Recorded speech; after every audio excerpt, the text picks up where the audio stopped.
Hello guys, welcome to lesson number 27 of our drawing series, drawing techniques for beginners. Last lesson we plotted out our wolf. I think we've decided to call this handsome young chap Shadow. I think it's a very fitting name. I've still not decided what breed of dog this is. I've got an Akita at home and it looks quite similar to this, but it could be a husky type dog as well. What we did last week was we plotted the drawing out. I've really lightened up my drawing and I've taken out all the grid lines now. It took me quite a while. I used my electric eraser and my kneaded eraser. We're going to be really focusing today with the 2B and the 4B pencil. So unlike when we're drawing skin in our portraits, we're not going to start with the harder pencils. What we're going to be doing is we're going to be just going straight in with a slightly darker pencil, and we're going to be working in the darkest areas. So what I'm going to focus on today is we're going to get some of the value into the eye around these ears and this area here. We're going to try and leave as much of this white muzzle as possible, and we're going to use our brush to brush some of the value in and take some of the strands of hair out. And this dog looks like he's kind of wet. It looks like he's been in water, so we're going to try and get that effect as well. So first things first, make sure we've washed our hands. I'm just going to freshen up my kneaded eraser as we always do. I've sharpened both of my pencils, and what I've also done, you can't see this on the video here, is I've actually got my iPad in front of me and I've got the reference image on there because the quality of this isn't high enough resolution on the actual printed reference image here. So I wanted to just make sure I've got all of the detail as possible. So that's something that I would recommend you doing if you've got an iPad or something like that to hand, is just have it nearby with the reference on there, just so that you can see those finer details. Let's get started then. So with this 2B pencil. So I'm just going to start filling in some of this pupil. It's got very striking eyes, this dog has. And I'm guessing if this was in colour, which I think the original image was in colour. I always turn my reference images to black and white, just simply so that I can see exactly the values that I need. But I do believe that in this reference image, this dog had a sort of a bluish tinge to its eyes, which would suggest to me that it is towards the husky type breed. They do have these striking light blue eyes. So just getting some value in there now, using this tapered stroke. I have noticed that my pencils are getting rather short. Okay, so I'm just going to start bringing out some of the definition in this nostril, and I'm just making my reference on the iPad there a little bit bigger, so I'm zoomed right in now. Let me show you. I'm zoomed right in now onto this dog's nose here, because I can see on the reference here that the darkest parts are inside the nostrils there, but it just gives me a better look than what I've actually got on my reference image that I've pointed out. So I'm going to start in this sort of cavity area here, and again, like we've been talking about on all of the videos that we've sort of got to so far, the most important thing is that we understand where the darkest areas are and we work from those out towards the lighter areas. There are a few techniques out there and a few artists that do teach the opposite of that. They go from the lighter areas to the darker areas. I personally prefer dark to light. It just allows you a little bit more wiggle room, and once you've got to a certain value, you can almost leave it there. You don't necessarily need to go as dark as you might need to do if you'd started in the lighter areas, because you maybe have gone and pushed too hard in those lighter areas initially. So I can see that this nostril just bends round slightly.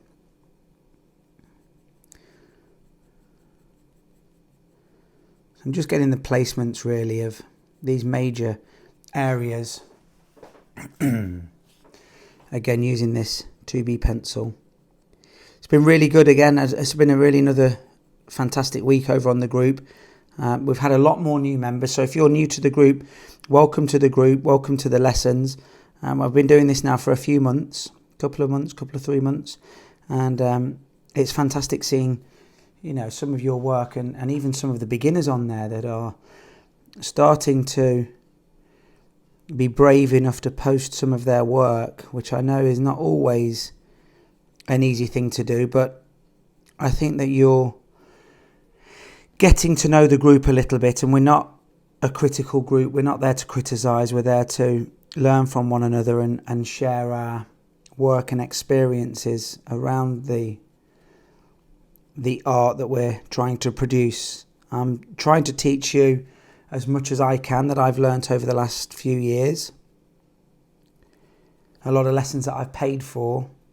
So I'm giving you sort of the best bits from the things that I've learnt. And obviously I don't know everything. And I don't think anybody does. I think if you're learning from somebody that claims that they know everything, then we're going to be in trouble there, because everybody's still got room for growth and learning. Once you think that you know it all, then that's when you stop improving and you stop learning. So yeah, my vision with the group was to produce some lessons step by step so that you could draw along with me, because how I learnt drawing along with various artists in their online sessions and going at their sort of pace. Actually, I think the biggest thing that I've learnt, or I learnt doing those classes, was how long it takes, and patience. I think that's the most important word. Patience. We can't rush these things. And why would we want to? We live in a day and age now that everything's so quick and instant that it's actually more relevant when you're working on something and you're taking a lot of time over it and pride. It's more relevant than, there's plenty of apps out there that you could put this reference image into your iPhone or your smartphone, and very quickly it would just turn your reference image into something that looks digitally drawn. Well, fantastic, but it hasn't been drawn. Somebody's not spent the last 3 years of their life learning and honing their skills. All that's happened is somebody's designed a computer program. It might look a little bit like a drawing, but when you look up close to it, you can see that it's printed out on a piece of copy paper. I know what I'd rather have hanging on my wall. Okay, so I'm going to start adding some value now into these darker areas. Now, when we're drawing fur, what we're trying to do is we're not trying to get as smooth a coverage as we are when we're getting the skin on, let's say, the baby's face, or when we were drawing the eye, or even in our last picture where we did the young lady with the blonde hair. So we can be a little bit less picky, and as long as we've got the general direction of the hair,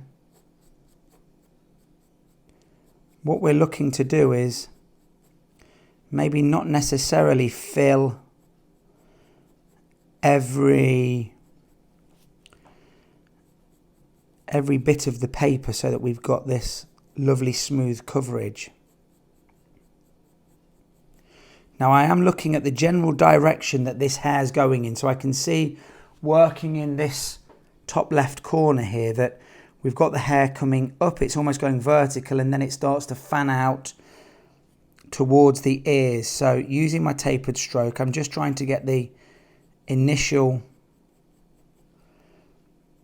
placement down and the initial sort of, it's almost like the grain of wood that you would find in something that's been made out of wood. What direction are these strands of hair going in? And it's that we perceive and trick the viewer into believing that what they're looking at is realistic. We're not trying to draw every strand of hair, and I did say this a lot when we were drawing the young lady, the last project with the blonde hair. You can see when somebody's tried to draw every strand of hair and it just doesn't look realistic.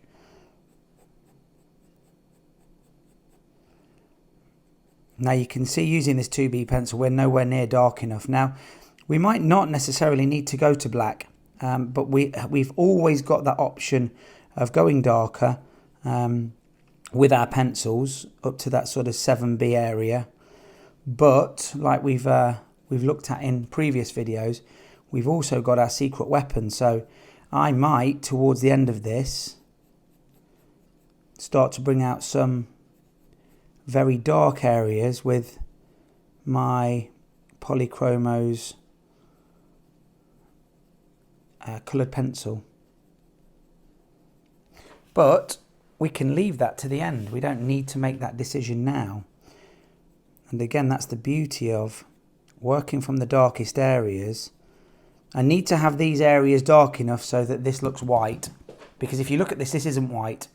In actual fact, the only area on this dog that is white, I would say, is the top of this muzzle here and this left-hand side there. This is all a grey, but it looks white, and we're interpreting it as white because of the contrast that we've got with the rest of the coat. So I'm using this tapered stroke. This is the stroke that we use for everything. It's a pulling action towards me, and I'm making sure that the start and the finish are actually thinner, is probably the word, than the middle section. And what this does is it gives us a much more natural look when we're blending something like hair together, but it also allows us, when we are trying to get that very smooth finish for a skin tone, it allows us to do that. It gives us the opportunity to do that. Now we're going to be using our brush quite a lot in this. A makeup brush will do. I use this. It's a 2-inch, very soft brush. I've had that for 3 years now. In actual fact, I've not even cleaned it. I've not even felt the need to clean it. There's graphite on there, and I use it primarily for spreading graphite around my drawing.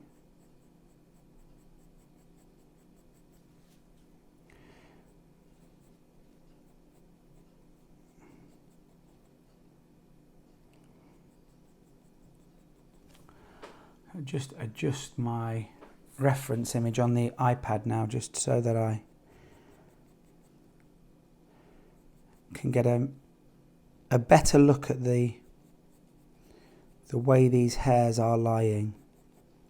Now when you look at animal fur, it consists of lots of V-shaped sort of strokes. The way that the fur sits, you get a very realistic look if you're sort of drawing these V-shaped strokes. So if I show you on this reference image here, I'll make sure that you can see it. So what I'm doing is I'm sort of making these V-shaped strokes, and although you're not going to see every individual one, it does give you a better representation of how the fur sits. And you can use that type of stroke in any animal drawing really, unless you've got something like one of those dogs that's got a much more curlier fur to it. You can get away with this type of stroke. So what this 2B layer is going to do, we're not getting much definition in there at all. It's not the final product. What this is doing is it's giving us almost a base layer to then work with. We're going to be brushing it in soon enough, and then you'll really start to see the realism coming through when we start to add layers of 4B on there, maybe some of the 7B. Although this looks dark at the moment, you'll really see the contrast ramping up when we start to add layers of the darker or the softer pencils. Now I am starting to think, I was saying in the first video of this new project that I wasn't 100% sure what this is over here. It looks like an eye, but I'm not entirely sure if it looked like it was in the correct place, but I think it's probably an eye. So I'm just going to loosely plot that in.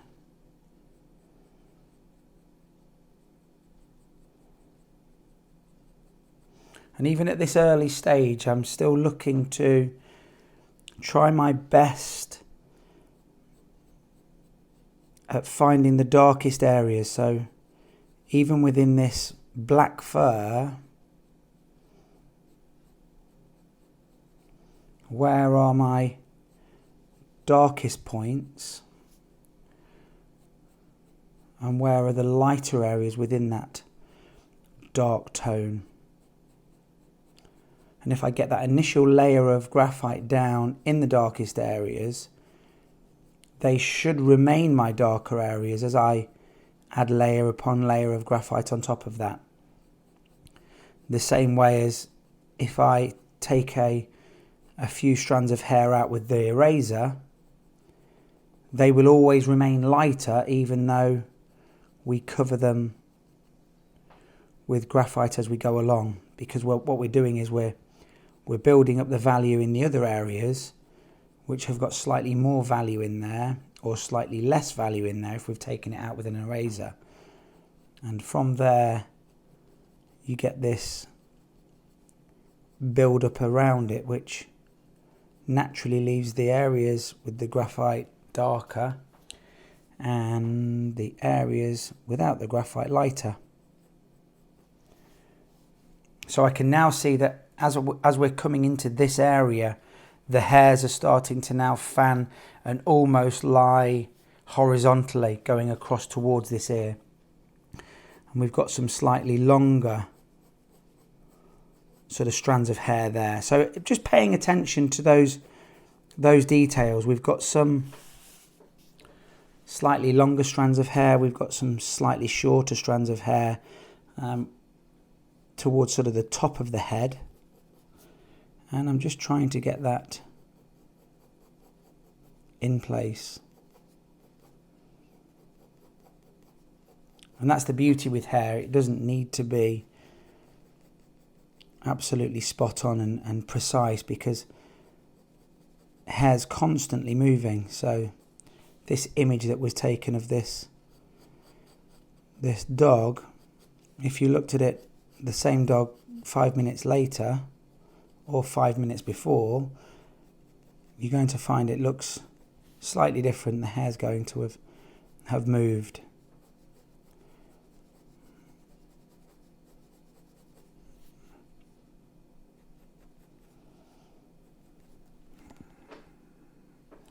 And this is where using the reference on my iPad or tablet just in front of me there just gives me a better look at what some of these details are doing over here.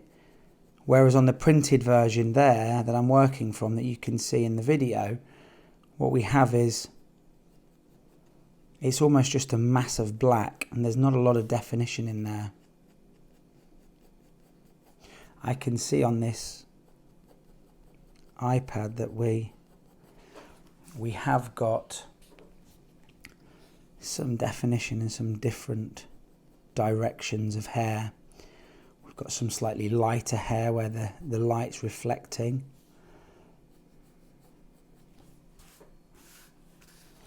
And then coming into this area where these hairs are, like I say, they're almost lying horizontally as we're looking at the drawing.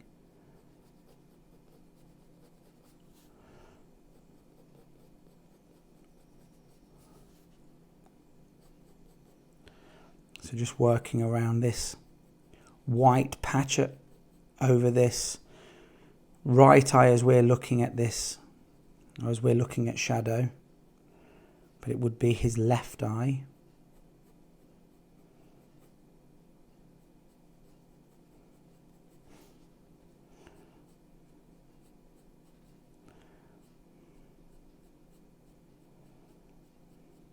Just leaving out some of those areas that have got a slightly more reflective look, or some whiter hair in there. Now the pencils that I use are Caran D'ache grafwood, and they're quite a soft pencil, so they're brilliant for drawing things like hair. You can get the graphite to move around easily, but the graphite does move around an awful lot, maybe into areas that you don't want. So it's important that you do sort of go over and protect those lighter areas by maybe every now and then just taking some of the value out with your kneaded eraser.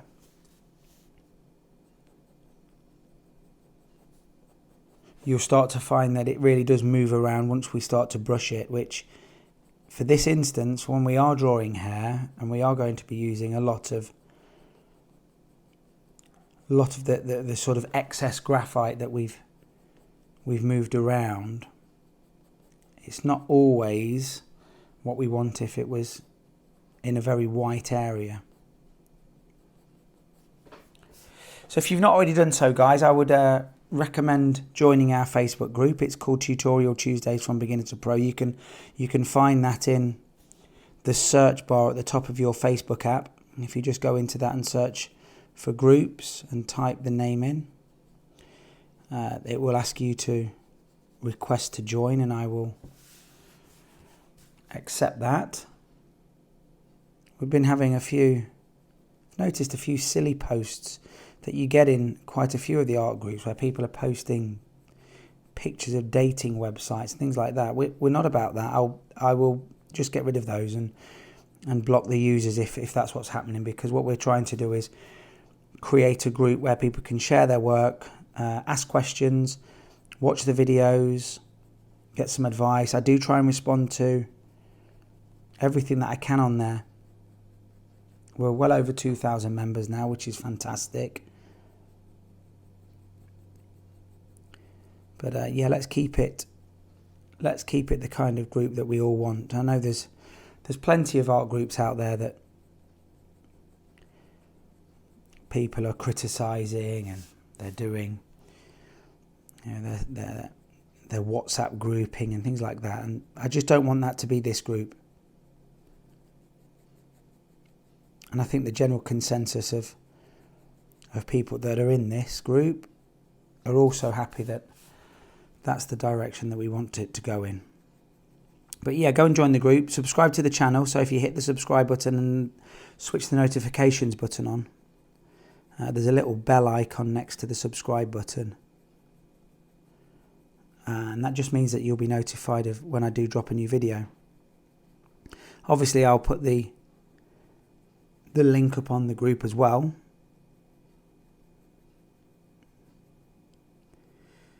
And if you give the videos a like, that really, it just helps push the channel out there and get people to see the content and join in with us.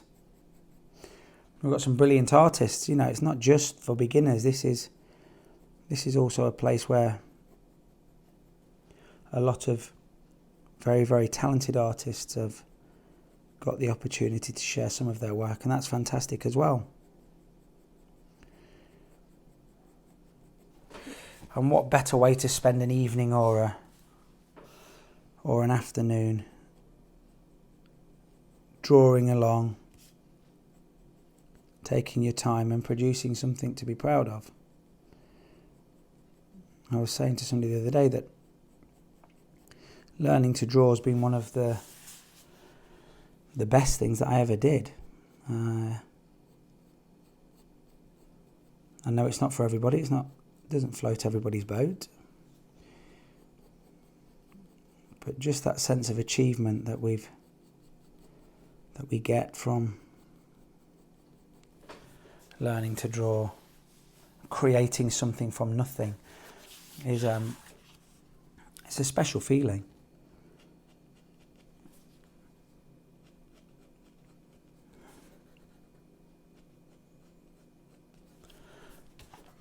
I've got a little bit of a bounce in my paper there just by the way that this paper's sitting. I would ordinarily try and maybe tape that down slightly, but I want to be able to move my paper around. Again, it's one of the techniques that I think is so important if you want to be able to get the best out of your stroke, is move the paper around. I don't move the paper around as much as perhaps I should do, simply because I'm trying to give you a better viewing experience. I'm trying to get you to understand what I'm doing and why I'm doing it. And I think that if I move it around too much, I don't know. Leave me a comment down below. Let me know what you think. Is it better for me to be moving it around and showing you exactly what we're doing, or do you prefer it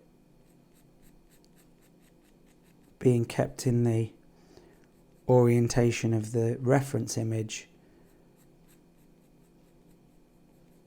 just so that you get a slightly better experience?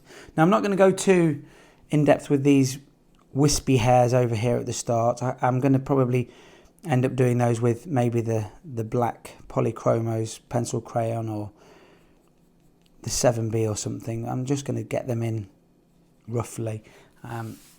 Like we say, we're going for the base layer here, really. This is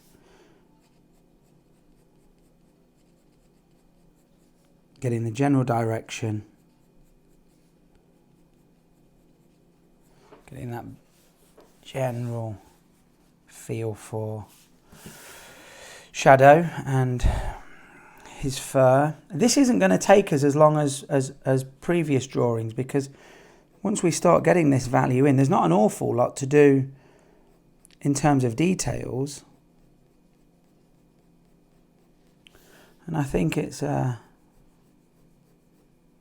be a nice little project for us, maybe 3 or 4 hours instead of 9 or 10 or whatever the last few projects have been. So I'm going to just have a look on my iPad there. So I'm guessing so that these hairs now they're no longer horizontal, they're almost bending downwards. They're starting to then come down into this area in towards, I don't know what you call that. Is it kind of the mane? It looks like, but I can see that better on my reference image on the iPad than I can on this piece of paper. And I guess you could spend hundreds of pounds on a fantastic printer that would print every last detail out and spend a lot of money on ink, special inks and special paper, but I don't feel the need for that, because what we're doing is we're trying to make a drawing, and I can get enough detail and a little bit of artistic license, I guess. I can add a few details here and there that possibly aren't there, but we know are there. I do stress that we draw what we see, but you know, I know there's hairs in here, so if I add a few darker strands in certain areas that I can kind of work out would be darker areas, then I can go ahead and do that. I'm not entirely making it up. I can pull out a few darker strands. So I mean, I'm quite happy with this so far. He's starting to look quite similar. We're starting to get a little bit of shape and dimension to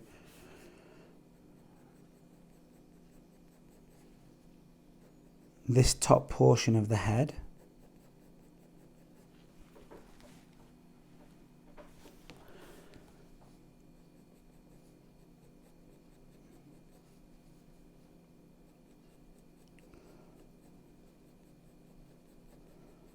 We've been having some really hot weather here in the UK recently, and my dog Kira, she's an American Akita.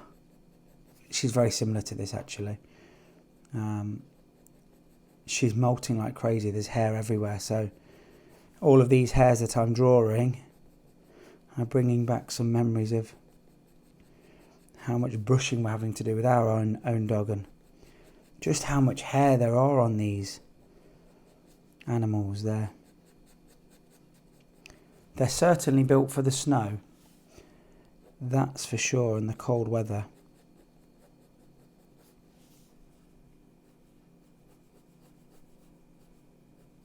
It's very easy at this stage to start trying to bring too much detail in and try and make it look better, but resist the temptation.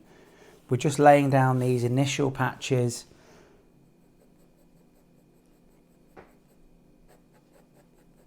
We don't want too much smoothness in there. We don't want to be creating anything that resembles skin, that's for sure. We have got this random, but yet there is it's like anything with nature. You look at trees and plants, and although they look random, and they're not regimental sizes and shapes, but there is almost a formula to these things. And although we've got random hairs here going everywhere, they are sitting in a general flow direction. There's a neatness to them, but yet a untidiness, and that's the key when drawing things like hair, whether it's on a human or an animal, is to try and capture those two elements, which almost sounds like a contradiction. How can we have randomness but also a type of design to it and a formula to how the hairs are sitting? And I think when we were drawing the young lady with blonde hair, once we'd got the general hair in position, I think that the part that brings it to life is when we add those random strands in. So we may have a flow of hair coming over to this right hand side, but within that we've got hairs that go in different directions, maybe a few hairs that go down or a couple that curl upwards.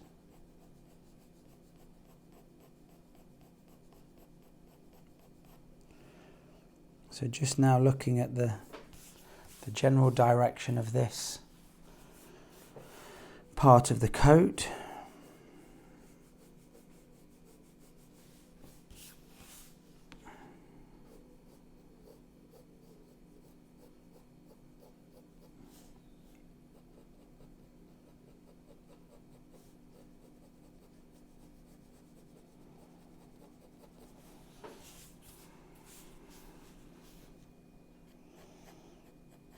Start to fill out some of this area coming down underneath this dog's head. Again, using that sort of V-shape tapered stroke.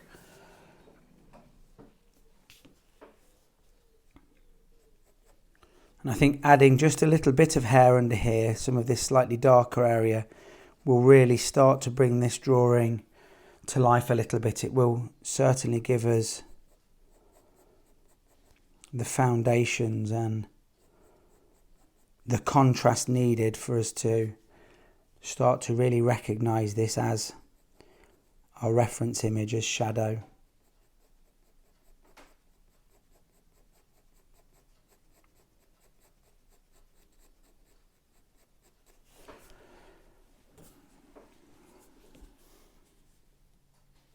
But I really would love to know what breed this is.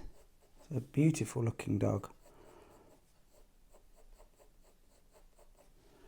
We've also been trying to get each other to connect over on Instagram, and I've put a couple of posts up there, so if you have got an Instagram account, just leave me a comment or a message or DM me over on Instagram, and I'll follow you back and share one another's work. And I think it's a fantastic community for artists. It's a great way to showcase your work and also find others that are doing similar things.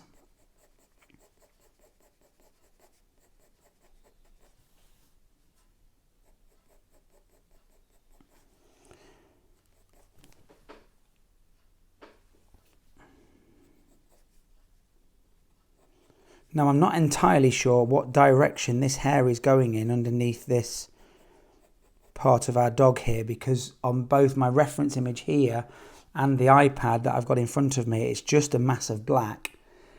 But I'm guessing, looking at the white fur, which is curving down and around here, that we've got this similar flow to it.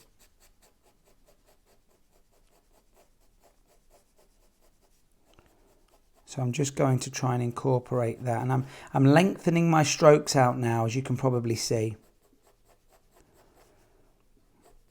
Now I know, because I have a dog which is very similar to this, that the hair as it starts to come down here is much longer, certainly than around the face. You can see that on our reference image. So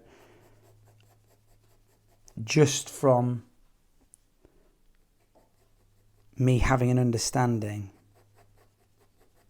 that this is what my dog would look like, I can start to bring in some of that. So this is what I was talking about this artistic license. I'm not drawing anything that's not there. We know that there's fur there, and we know it's rather dark, but I am just giving myself that little bit of artistic license into determining how long this hair should be, the length of these hairs, and maybe the directions a little bit. But it's not entirely made up.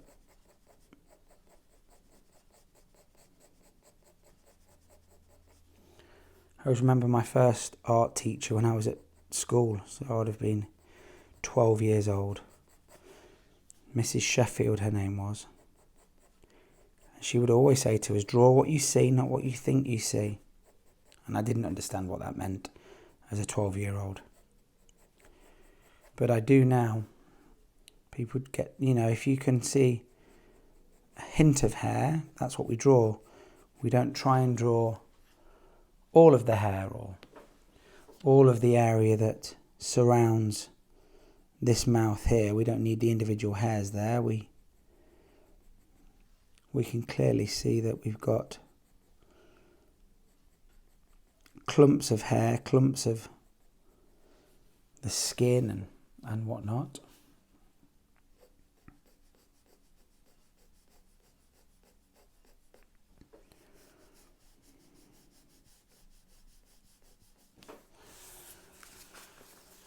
So I'm just going to work in this area slightly more now.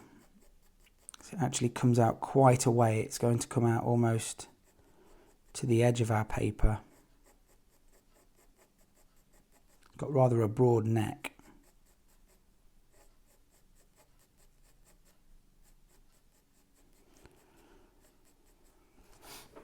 Just alter my reference image there.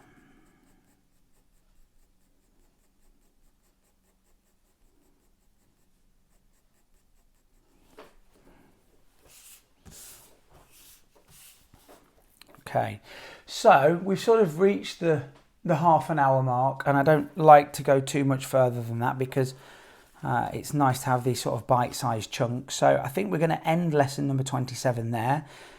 Continue adding your 2B pencil. So what we're going to have when we come back is I'm going to have filled out all of this area here in exactly the same manner. We're going to have a general direction, and we're going to have these tapered strokes in these types of V shapes. And then we're going to start brushing, taking a few areas out, and then start going in again with the 4B pencil, a little bit more of the 2B, and adding some more value around this nose area. I'm quite happy with how we've gone so far with this. It's quite therapeutic. You don't have to pay an awful lot of attention and get things perfectly spot on there. But I'm happy so far with how Shadow's turning out. Thanks so much for watching. Don't forget, hit the subscribe button and the like button. Come and join us over on the Facebook group, and I'll see you guys in the next video. Hit subscribe, smack the notifications button, follow me on Facebook, Instagram and Twitter.